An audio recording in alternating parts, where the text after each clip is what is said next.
I will. So, floor is yours. All right, you Everybody. can start, Victor. Did you start it?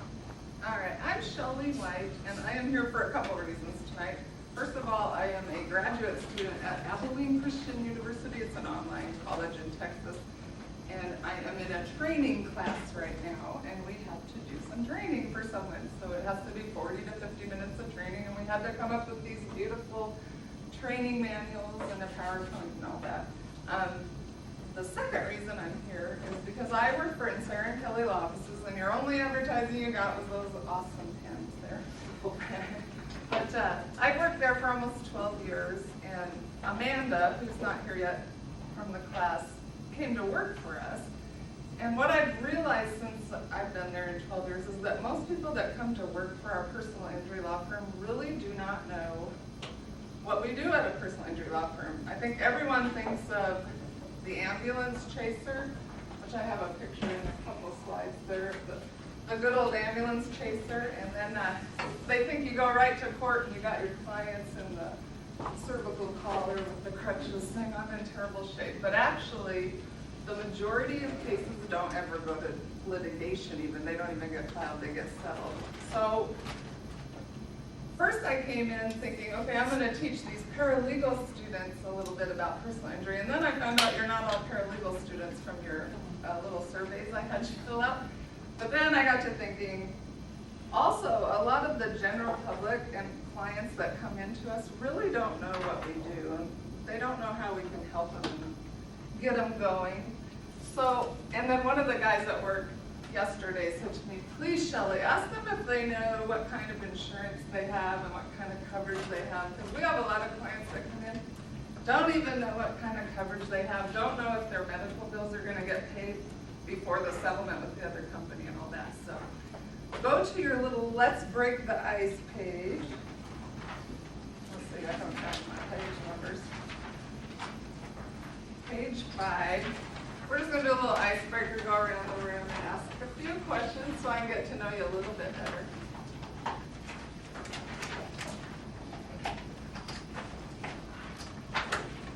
So we'll just start with you, you lucky guy. Just kind of go through the questions. Tell me your name, why you're taking this particular class. Do you know who your auto insurance is through? What kind of coverage do you have?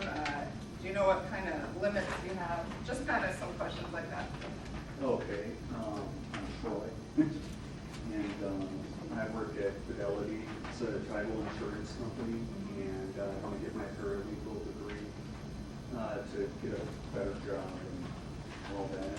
And I've got Progressive, I've got the full or comprehensive insurance, and then I think I've got 50 for, I don't know. Just a general range. I'm just seeing how many people know kind of what kind of coverage they have. I'm going to ask everybody if they kind of know what the types are. Like, have any of you heard of medical payments coverage, and do you have medical payments on your? That's a big one when you come into our firm, and I'll tell you why later. But go ahead. Jack. Same class. I thought it was for my major league doesn't. You're just kind of taking the public? Have Liberty Mutual, comprehensive. You don't know what your limits are. Do you have medical payment? Do you know what that is? All right. Sorry. And you're an insurance. I'm horribly disappointed. Auto policy. All right, I'll go to you. I'm Katrina. I'm in the paralegal program here. I took this class because I'm pretty much done, so I needed another class. I drive my brother's car, so I obviously have no idea what insurance is. All right, that's all right. That's all right. See, a lot of people just don't really pay attention to it. And I don't think when I started my job 12 years ago, I wasn't a paralegal. I moved up in the firm, and I was a single mom at that time, and I didn't know what the heck. I just had some insurance I knew, and so I had to learn everything as I got there too. So, go ahead. My name is Kim. I am a paralegal at Bank of the West. I'm taking this class because I'm getting my paralegal certification. We're with State Farm. We have full coverage that includes a liability, payments, rental car. I have had to use a rental car before. too if you've ever had an accident where you got hurt. Or Yeah, deer took out the front end of the car. Oh, that's not fair. They're not insured. How about you guys? Have you guys had any accidents? You've had one? You've had three? Did you have representation or at all? No, No. the insurance company just settled. All right, we'll go to you, sir. You. Okay, I'm Ryan, I'm in the paralegal program, and I have progressive insurance. My limits are 300,000, individual 500,000 for occurrence. I have $5,000 in medical payments. I have comprehensive, I have collision with both $500 deductibles. Good job. I have $100,000 in property damage. Okay. All right. You pass. We'll go on to her. Actually, my insurance is almost exactly like his. Well, that's good. Nice save. She got it out. Only in the USAA. My name is Diane, and I'm taking this class because many years I was a stay-at-home mom, military wife, so we moved all over the world, and we're finally stationed here for quite some time, and decided to go back to work, and this seems like a great program. So what else do you ask? And we really appreciate a lot of that back there. So we're good. Yeah, all right. Good job. We'll go on to you, ma'am. My name Bernice, is, I remember. my name is Bernice, and I'm taking this class as one of the electives to the business management that I'm going for. And we have all state, and it covers liability, comprehension, collision, medical payment, and rental costs. It covers all of that. What the limits are, I do not know. That's okay. That's my husband's This is just job. kind of a little survey to see what we all. Yeah, that's my husband's job. I know it. The money, you know. My name's Christina. I've taken this class as part of my business management and my earnest management. My auto insurance is through Nationwide, and I've got full coverage, including all those, and I'm not sure what the limits are. Okay. Hi, my name's Vince, I work at Offutt. I'm taking this class to get a lot of legal background. I'm thinking about applying to law school at Creighton part-time, but I'm working at this now. And auto insurance, I have USA as well. My full coverage, I also have rental and medical, all that stuff, I have everything. And have been in an accident, I've had 3 accidents, not my fault, didn't have no injury though. And that's about it. My name's Lori. This is my last term of the paralegal program. And I know our insurance is the Farmers Mutual, I believe, but I don't know anything else. Okay, that's all right. And I have been in an accident that did involve injuries, and I did have an attorney. You did to represent me. All right. And Amanda works at my firm now. She's worked there for about 3 months, so she's the one that I used as the guinea pig and all this. But go ahead, Amanda. Do you know what kind of insurance you have? I have State Farm, I have comprehensive, collision, and liability, 500 deductibles. That's all I have. All right. That was just a little something to let me get to know you. Randy would like almost all of you. Randy's from my office, and he does the subrogations. Do we all know what subrogation is? Since you give me a definition. Somebody? Anybody? It's when the insurance company can fill the shoes of an insured and go after the person who injured your client in order to be reimbursed for your expenses as an insurer. So it could either be your medical payments coverage, which is a coverage you get on your auto insurance. Some people have 2,000, some 5. We really love the people that have 10,000. And then while you're waiting for your case to settle with the other side, they can pay your medical bills, and then they want their subrogation back at the end. This can also go with your health insurance too. Sometimes we'll submit it to health insurance, but Randy in our office is the subro guy, and he's the guy that deals with people who come in and don't have any auto insurance of their own, or so they have no medical pay, they have no health insurance. So it's his responsibility to kind of keep the bill collectors off them. A lot of doctors' offices will work with us and hold bills, but a lot of them don't want to either, and they'll go to collection or whatever. So he would just love all you guys.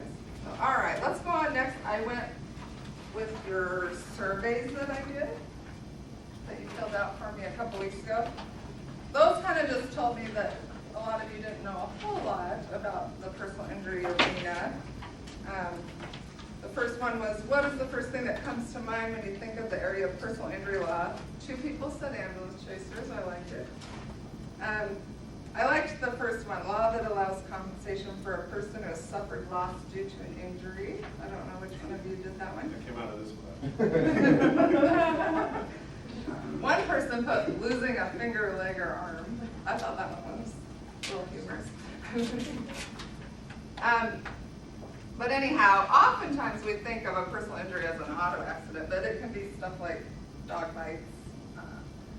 And actually a dog bite case is a pretty good case because sometimes you have a scar and all that. So those usually work out pretty good. Slip and falls, that's another thing. We do get slip and falls. Those are hard to prove just because you're supposed to watch where you're going. So it's hard to prove that someone else was negligent in having too much ice in their parking lot or water on the floor, not cleaned up in time, or a grape in a grocery store or whatever.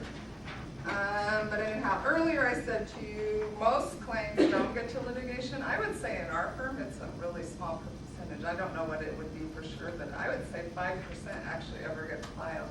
It depends on the attorneys. We have 2 attorneys. One's kind of a wheeler-dealer attorney, and he settles most, and the other guy's kind of more, he's more of a law professor type, and he tends to go to trial more than Craig does, and he went to school with Craig, so he knows about it. And now that, how many that go to court, how many you went?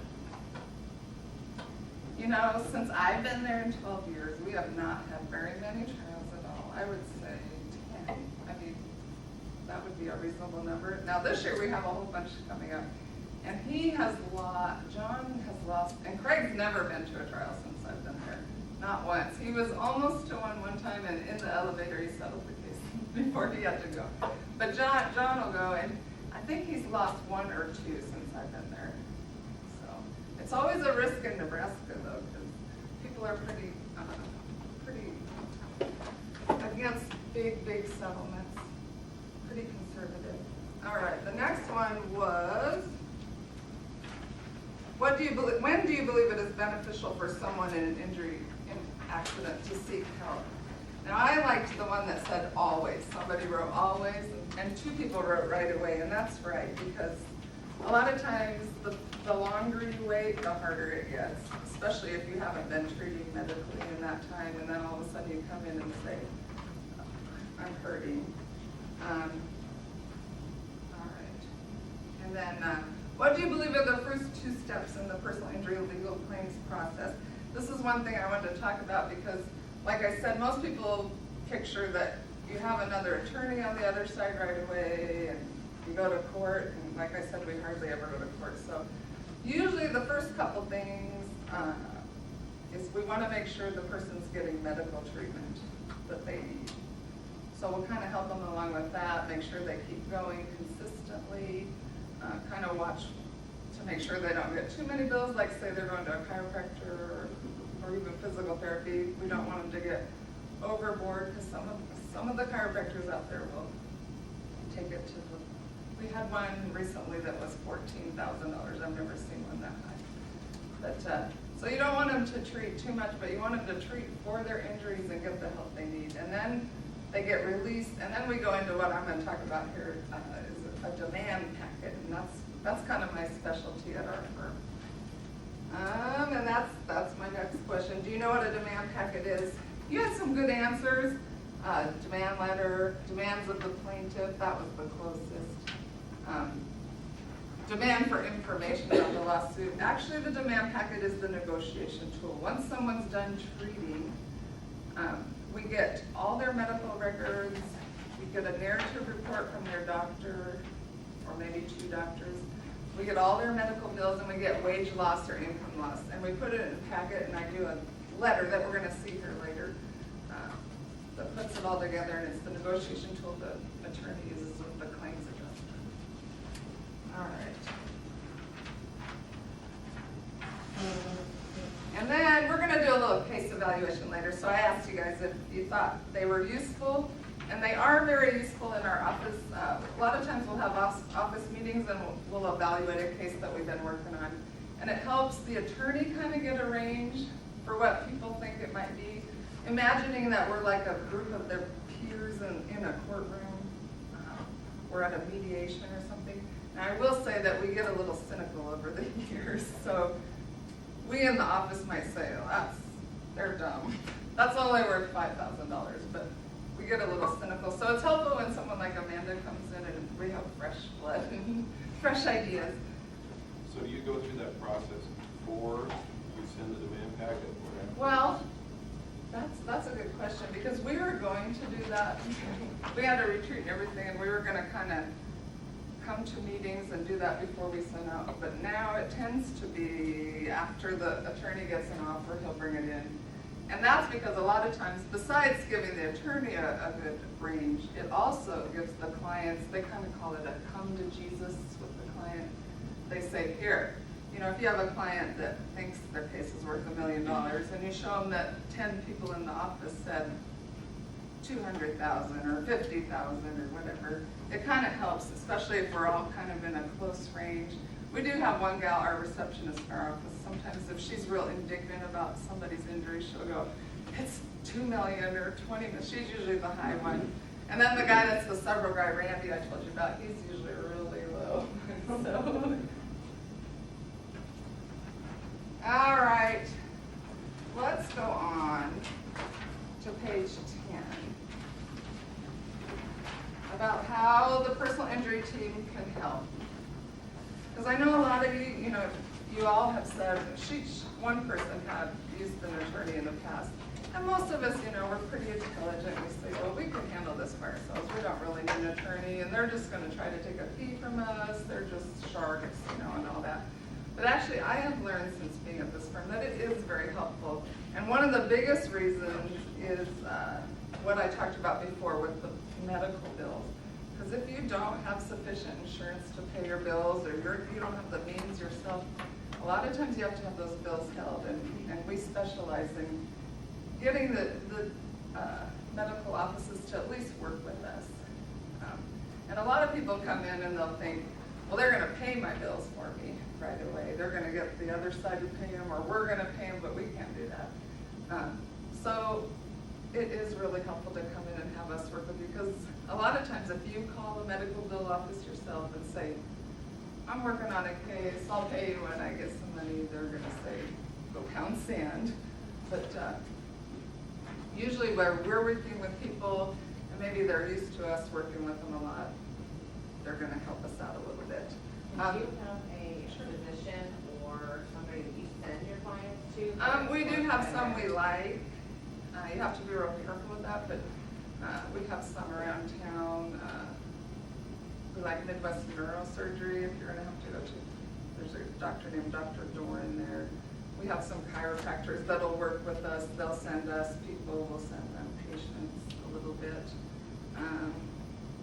PCP, which is your primary care, we don't really have set ones, but if you have to go to a specialist of some kind, Ortho West is great for like shoulders and knees and stuff, so we'll send people there.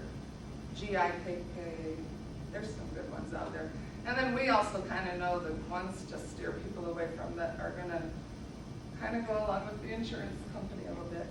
Do you, back in your demand letter, your come to Jesus figure you talked about earlier, do you base any of that on what insurance company we're working against? Because some obviously fight you more than others, probably. Oh yes, that's true.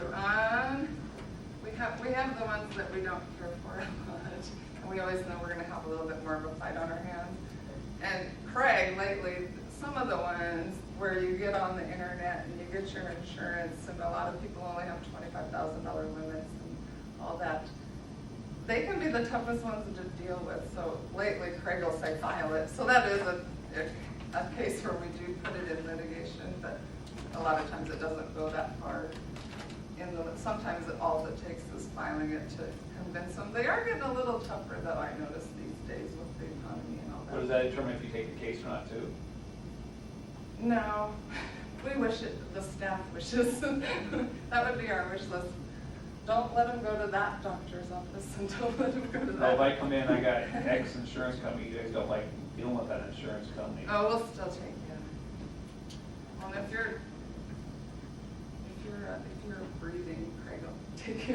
What's the time, just kind of on average, how long do people typically wait before they can see?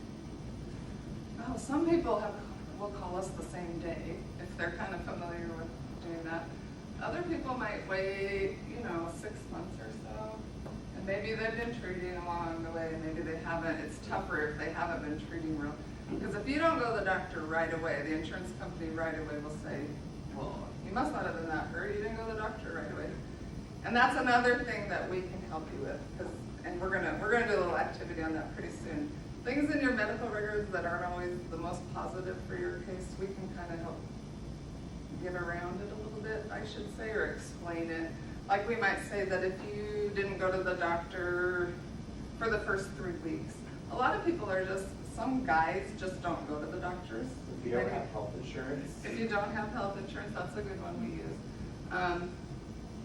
I've been in an accident before, I was sore before, I thought this would pass, stuff like that. So we know how to put the language, and that's another reason to go to an attorney. I just listed some of these. The legal team can help negotiate settlement, of course. We can help pursue litigation if you need to. If we do need to go into litigation, it's great because a lot of times we'll mediate a case, those come out with a lot of positive outcomes. A lot of times we don't have to get all the way to trial because we mediate. And we hire a mediator that both sides like, and we just bring all the parties in and they're in separate rooms and we talk. So a lot of times we settle cases like that and we don't have to get all the way to trial. We don't have to have the doctors come in and all that. What's the normal, sorry, can I ask a question? Yes, please ask questions. Is there not? They have us. What's the normal expected time frame from the minute I walk in the office to some kind of settlement, or is it? See, there isn't a time frame, but a lot of people want one, and the attorney, that's a tough thing for staff, because the attorneys want to promise the clients kind of the world and be their friend and have them come back or send people to them.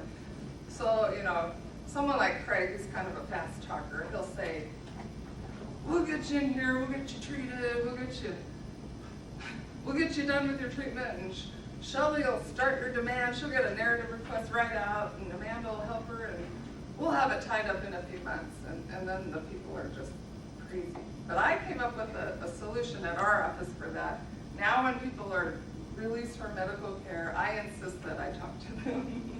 So, and it's really helped a lot. It's just something simple like that. I talk to them, I keep communication open, I'll email them a lot. I explain the whole process, which I'll explain to you in just a minute here. And it really, once they know what the expectations are and what the time limit might be, they're a lot more understanding. Because when we order medical records, just medical records alone they can come the next day or they can come 6 months later, especially if you're asking for a narrative report from a doctor. So it's interesting. So anyhow, go ahead and go to page 11. And we'll kind of go through these steps a little more. So the client came in, signed the case. We send out representation letters to everybody, their insurance, the other person's insurance, the defendant, everybody. And then we say, just keep treating. If you're still injured, keep treating. There are a few cases that come in and they're done treating. Those are the people that come in like 6 months or a year later. But they have been treating, so they're ready for their demand right away when they come in. But most people are still treating. So we'll ask them to please call us every time they're going to go to the doctor so we're aware of what's going on. And we prep them a little bit, not to tell them what to say. And you have to be careful with that because you don't want them to go in and say, well, my attorney said I should have some physical therapy and an MRI. And they'll put that in their notes verbatim. So that's another negative that can come in the notes. So you have to be careful, prep them a little bit, tell them what to expect. When you've seen injuries for all these years, you kind of know how they progress. So you get them treating. Now, one thing Craig's good about in our office is once they say, you know, I'm feeling really good, I think I'm done. Craig will say, you know, you're a biker, or you like to kickbox or something like that. I want you to get out and do what you would usually do. Go get on the golf course, go fishing, go hunting, do a little bit of that so we can make sure that you really are pain-free. And then we'll see if the doctor can get you released. So then we get there and the doctor says, you are released. You are an MMI. And I think I left a blank there for you guys. That stands for maximum medical improvement. And that means you're as good as you're gonna get.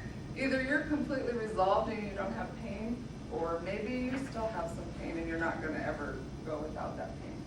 So your maximum medical improvement, you call us and I start the demand process. And that's where I said I order a medical narrative, and I put one on the next page, page 13. I just put a little sample. In the medical narrative request, we want the doctor to tell us what you came to him for, whether he thinks it was related to your accident, and it might have been directly related to your injury, or it might have been that you had a prior injury that was exacerbated by your, and they'll say that too. We want to know the final diagnosis when he released you. We want to know if you have any permanent impairment. Now that's a big one when we settle a case. If a doctor says, because of her shoulder, she has 5% whole body impairment permanently, that's a big deal, because the adjuster will look at that and go, okay, she's going to have continuing ongoing problems. Or something in your spine. I've seen one as high as 25% from a doctor, but usually they're about 5-8% of your total body impairment. And then if you have permanent impairment, maybe you have permanent restrictions. A lot of times they don't give the permanent restrictions, because if you have a job anywhere, you don't want to lose your job. So a lot of times they won't give you the permanent restrictions if you don't really need them. And then the big one is the last one, future treatment. We want to know if the doctor thinks you're going to have more chiropractic care, more physical therapy, more medications, more injections, like if you have a spine injection, or surgery. That's a big one. And some people, like you guys were saying, don't always have health insurance, so maybe they don't have surgery because they just can't afford.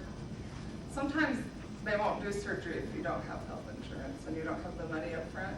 So then sometimes you kind of have to settle your case and maybe go back for surgery later.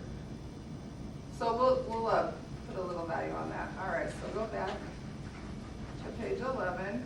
Now, in addition to the records and the narrative, I also get every single bill that you could possibly have, and that's a lot, because you think if someone went for surgery, you think, okay, they're going to have a surgeon bill, they're going to have a hospital bill.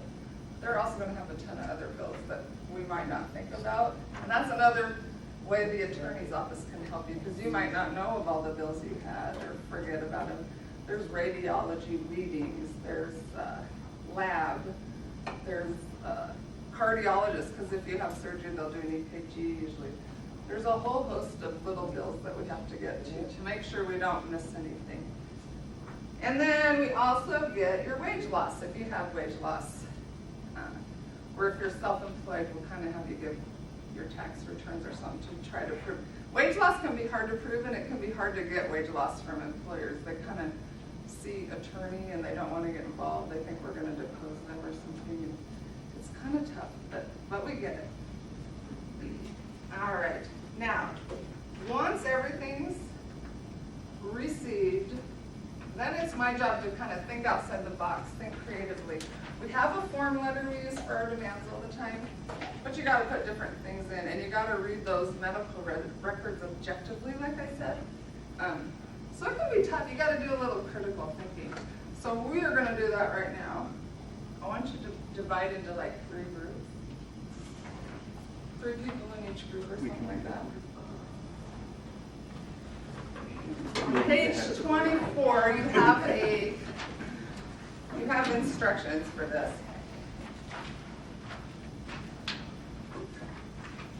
Let's see, I'm going to make you girls group 1.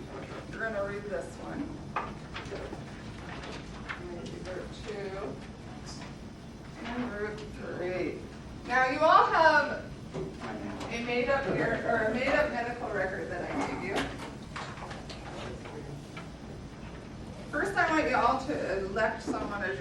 Norman, just speak for you when we're done. So I'm gonna give you, I want you to write your answers on that one. Who's your foreman? I take a Amanda, right? Amanda. All right, who's your foreman in my group? I just want you to write down your answers. What I want you to do is read through the medical record, and you're gonna kind of see some of the obstacles that we come up against. Up at the top, I say why we're treating, or why we're representing this person. And then I want you to read into the medical record and see what you, just list what you think is wrong, what could be a problem. And then I want you to kind of brainstorm and come up with a solution that we could put in the demand. I'll give you about, 5 minutes. So you want us to read pages 12 through 16 then? Oh, no, I'm sorry. I gave you your little group. Oh, it's right there. Oops, I gave you the wrong one. I gave you the wrong one. Not trying to. We're not to that one yet. That? No, the one that says case of others. Oh, I already wrote on that. That's all right. You're gonna get it back after a while. Yes. You guys can just tell me what you think about that.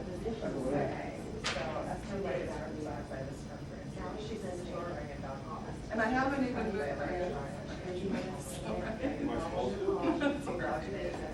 I am not a huge fan of hearing that report.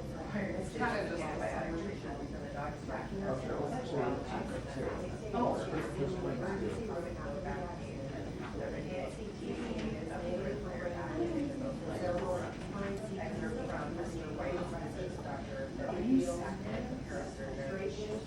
So,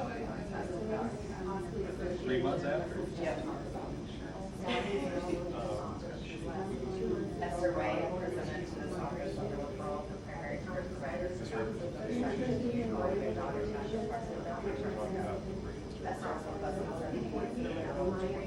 she was very active, enjoyed a lot of walking exercises prior to the dog attack.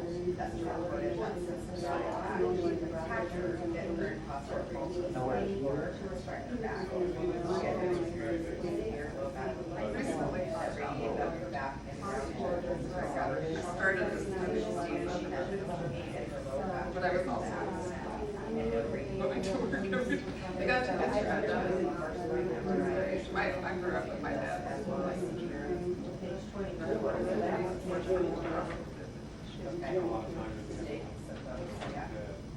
So she never went to the doctor for the injury, which I would think is kind of weird, especially getting by a dog. 70-some years old, you get bit by a dog. I mean, you fall.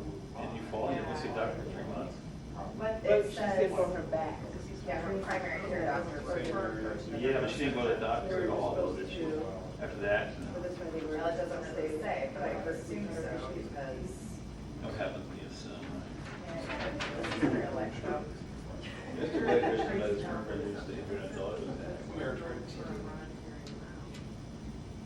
That degenerative disc, that's Because I was saying, enrolled in primary care, she must have gotten something for the 3 months. Because this is on the official Amanda Tracy Tomlin, and that's not Tracy Tomlin. Oh, no, you're not in that demand yet. We're gonna go over that demand, just the medical Just record. what, discuss what this Yeah, it is, could've what been. happened with. Discuss what the Could've been what earlier. problem I Yeah, raised oh, when I'm that writing part, the yeah. demand But from the her one medical record. is- What problems she has in her medical record. Okay. And how I might get around the those in the herniated demand. disc. How I might explain it. But this right here, no. Excuse me, if I may ask, is this for, are you, like, is this like a job recruitment or a job fair, or I just was That's kind of not from, curious as to.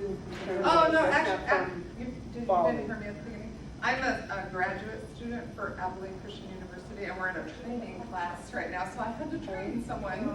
And so Amanda had started, and I noticed kind of that paralegal students don't know a lot about what we do Degenerative is not before related to it. litigation. No. And then Doesn't that happen over time? a lot of people that are on the outside don't really know what we do in litigation, so that's why I came to Yeah, your black class. vitamin D. So it's just for a personal. Yes. What is, so what's the question for Stan? She was there for migraine. So you said you wanted to answer some questions? That doesn't apply to that. She just wants to know. I just want you to tell, we'll kind of come back together now. Group 1, did you see anything in that medical record that might be negative once I get to the demand? that might work against the client with what the injury is from the accident and what maybe he or she has had before. Let's see. I think we're, I have no idea.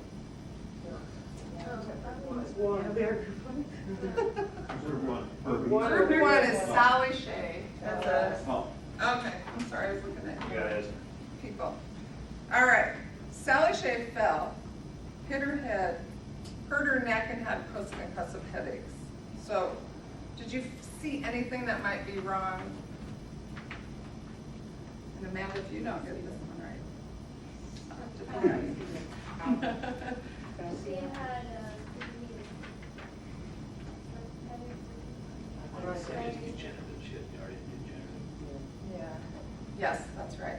A lot of times I'll get a client, they have headaches after a concussion or an accident, or a lot of times their headaches are actually from their neck pain, it radiates up, but they've had a history of migraines. So the insurance adjuster says, well, that person had headaches all the time for the accident. Why would I think that the accident caused the headaches? So that's when you kind of gotta go to that narrative to the doctor and say, doctor, do you think that the accident at least exacerbated the migraines, or maybe it was radiating pain from another injury that caused the headaches rather than the head itself? Because a lot of times they'll do CTs, and I don't think I've ever seen a brain bleed come out in any of our clients. It's usually negative. They usually are radiating from the neck. Because I don't know if any of you have had neck pain, but you usually get a headache with it. So that's that one. That's how I would get around that one. All right, and you guys are what? Group 2. You're group 2. With the motorcycle accident. And his left shoulder, he landed on his left shoulder. And he's complaining of shoulder pain since the accident 2 months ago. However, he had a sports injury in football practice or something in his left, in the left side of his neck a year ago, where he had been treated with a chiropractor before that, or after that, previous to the motorcycle accident. So, yeah, you want to ask the doctor if this has perhaps re-injured him or exacerbated This it. might be an exacerbation. And probably his shoulder pain from the football injury was probably radiating pain from his neck. And this one from the motorcycle accident, he fell on, I mean, you go off a motorcycle and you roll and you get right on your shoulder. He probably did do something. That's where you'd hope that the doctor would go on and get an MRI and see if there's positive findings. And yes, you would want to get the doctor's opinion as to whether it exacerbated or it was a different injury altogether. All right, good job. And the last group. Esther got bit by a dog in the left rear buttocks and then fell on the ground and hurt her back as she got bit. Yeah. So the thing that's probably wrong with this case is that she had severe degenerative symptoms prior, they noticed in the MRI. So she had some degenerative stuff before the accident. Did you notice how old she is? Yes. Yeah. You wouldn't believe it, but we get a lot of people that are older and in accidents.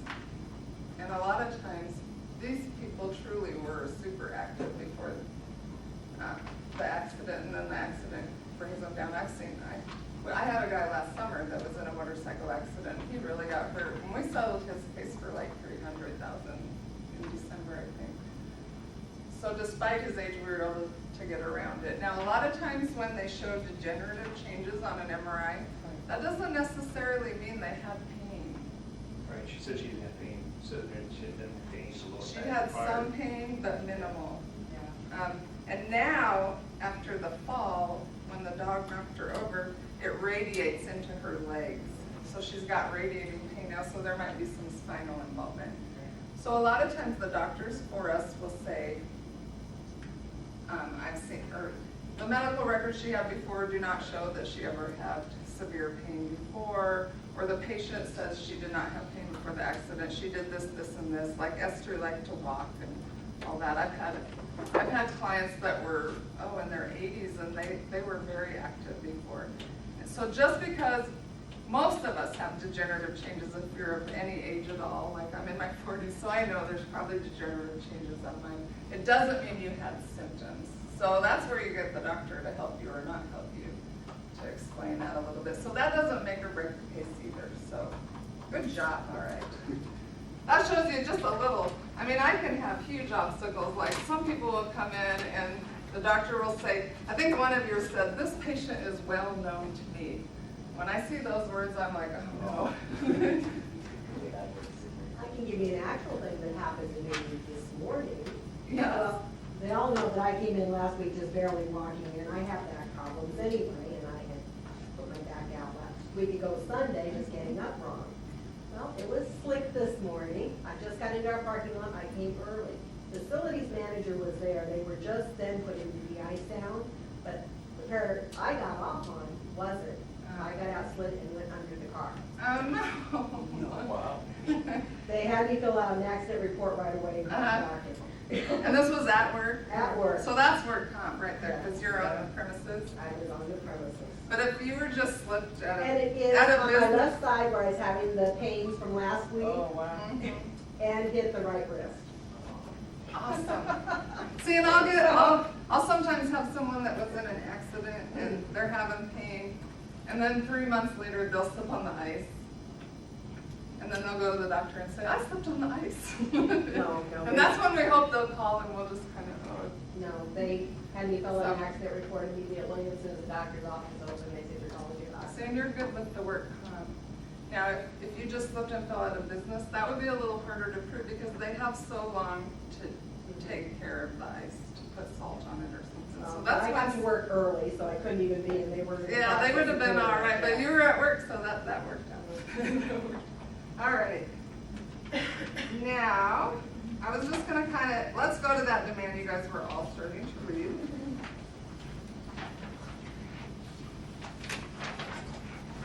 We're gonna do one more little activity with that, but I'm gonna explain the demand a little bit, the parts of it.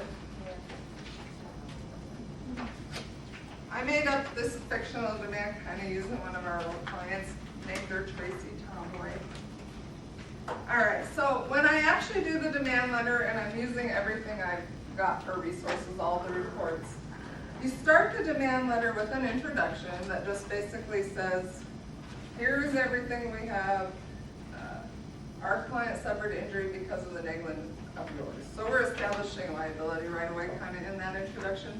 But then we go on to the facts, background, and liability section. Now, if you're in a car accident, you're going to use the police report for that. And then we have the statute stuff.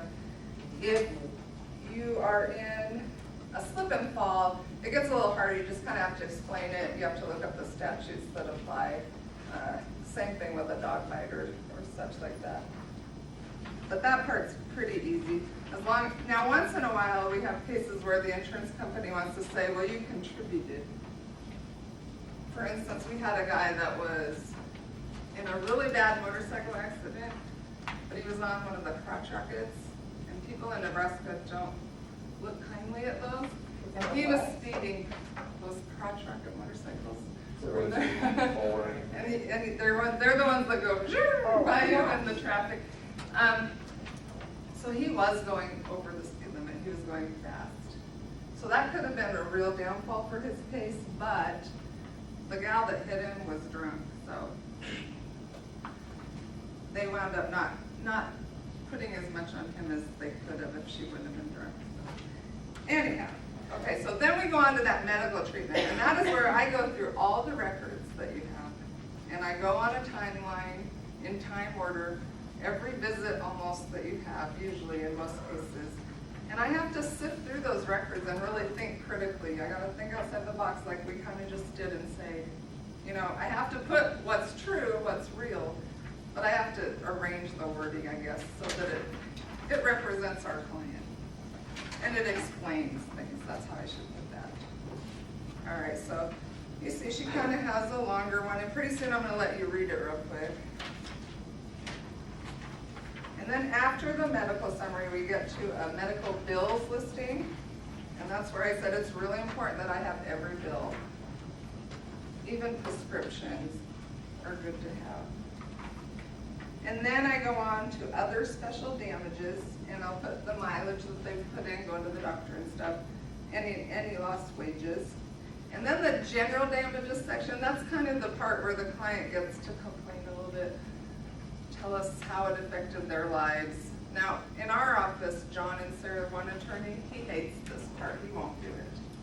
But Craig likes to put a little bit of, this is what happened. And sometimes I think they are helpful, and I edit them so that they don't sound horribly weighty.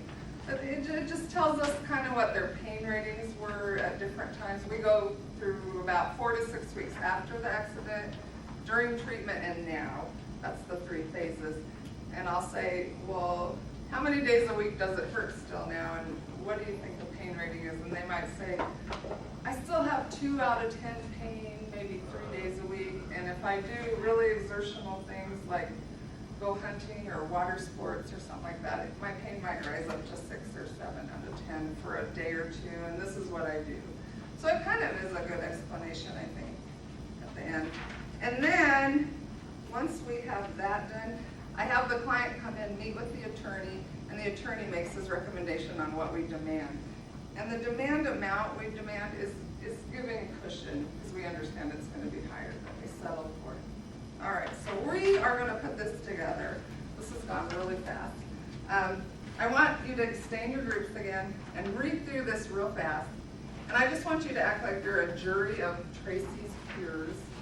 And I want you to put an estimate of what you think this case might settle at.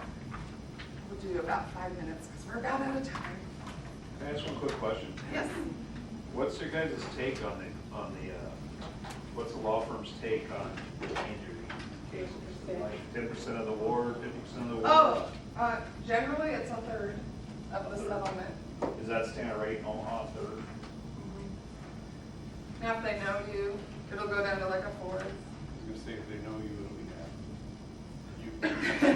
It'll be 50%. And then we also get expenses back at the end, but we always tell clients that's something we had to write a check for.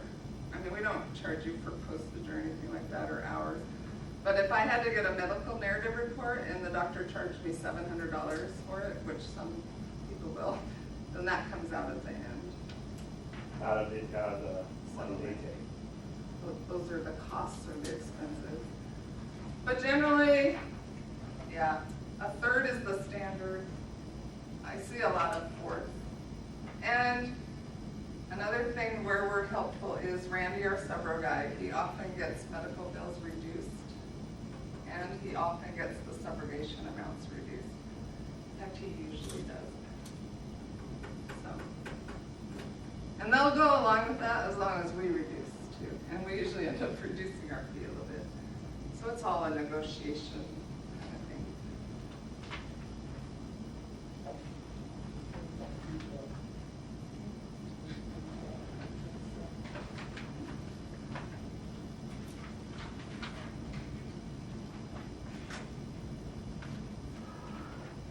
I talked way too much. I didn't give you guys much time to read this.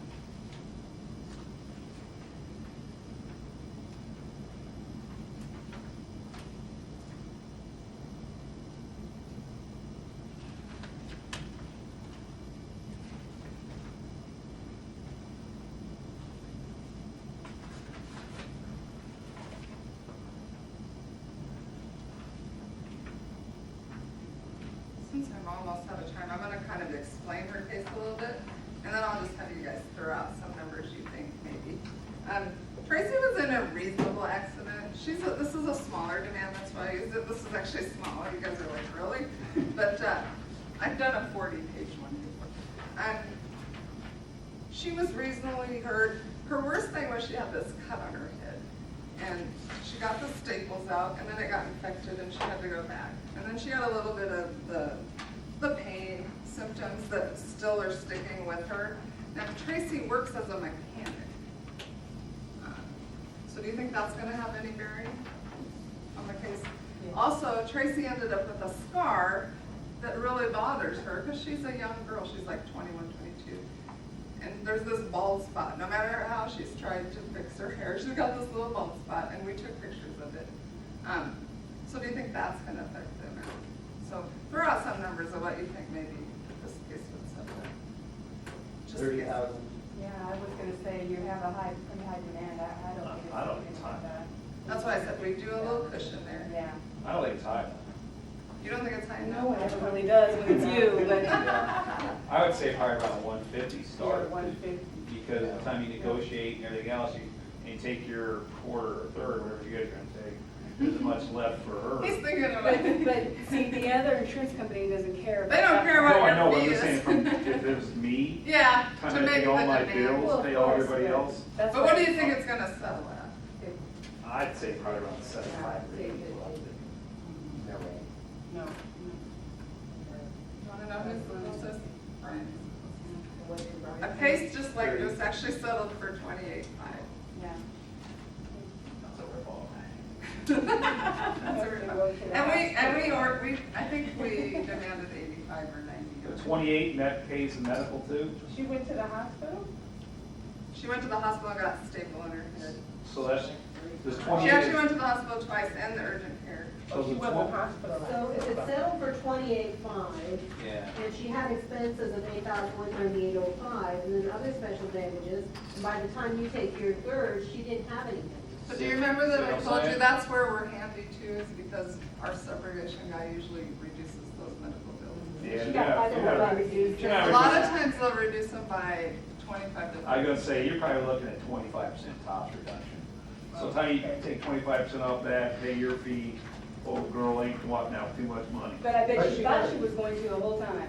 But she got her bills paid, and she probably still cleared. She got a little 10,000. bit of extra, and this girl was happy with that. Now, some people aren't happy with it, and we have to keep reducing, we gotta keep, some people think, Big scar. it's always a mindset too. I mean, some people really are truly injured and they really have pain the rest of their life, but some people take pain harder, Okay, so. And they might really think, I have horrible pain for the rest of my life.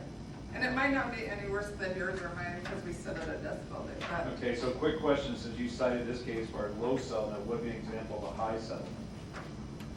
I'll tell you a story here for the end. We just had a girl that, she was like a teenager when she had the accident. It was about 4 years ago.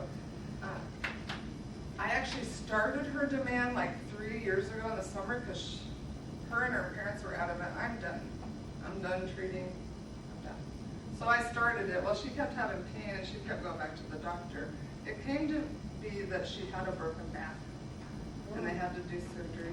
So we just re-demanded recently, and the girl's kind of a drama queen.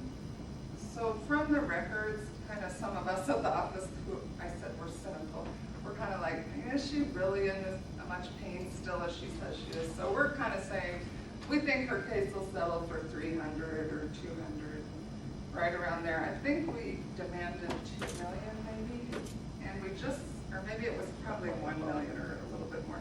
We just settled for 750. So that was a pretty good case. And she But got the- that broke back from a car accident? Mhm. And they didn't find it till months later, that it was kind of a compression fracture. So she had the surgery, she's been through injections and all that. Does she have any permanent disability or any? Yeah, she was rated permanently, and she's only like 18 or 19 now. And that's where the money is really for something that's permanent, Yeah. isn't that? Oh, yes, if you get a permanent, like impairment, like, I think she got 10% from the doctor or something like that. So, and then, for her, she was a cheerleader at the time. She couldn't cheerlead anymore. And then she was gonna go to college and, I don't know if she was gonna cheerlead or dance in college, but she couldn't do that. So now she probably has a good college fund. She came back to our office with an Acura a couple of days later. Imagine that. But, that was a pretty good settlement, so. We have a few that are supposed to be up in the millions. We do some railroad cases too, so those can be a little higher sometimes. But, any questions? I'll let you guys get to your final. What else? Thank you.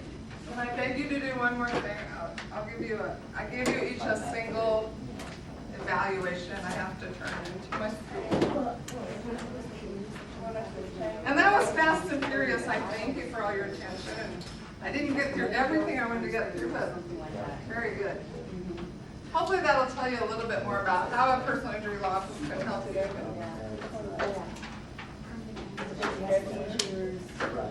When I was going to give you, one of the chiropractors we worked with, they gave me some $15 off massage coupons. This gal's really good. You know, you ought to be giving those to your clients. I know, we do. They give our clients a break. Oh no, I don't think I have enough. Who doesn't like massages? They need a massage. They need I a can tell. massage.